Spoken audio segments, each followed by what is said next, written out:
Naanib ako May 30, 2003 kasama ang aking mga kapatid. Bago kami naanib ay magulo makalayawan, pero para sa amin, akala namin okay lang yun. Every weekends, umaalis kami, may mga kasama kami, mga barkada namin, pati yung pananamit namin, wala din sa ayos. Natuklasan ko yung dating Dan. Actually, naririnig ko na yun sa mga tito ko. Kaso ano pa lang po ako nun, 14 years old.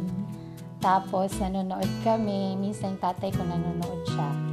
Nakikita ko na si Brad Ellie.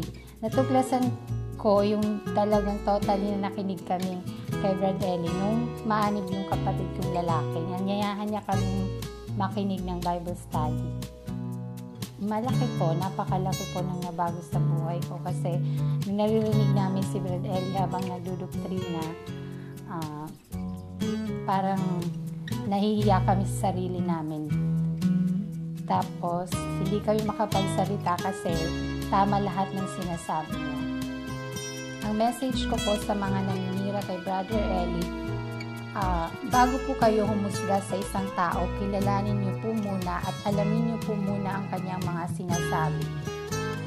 Ako po si Sis Melanie Mangiliman, produkto ng programa Ang Dating Daan.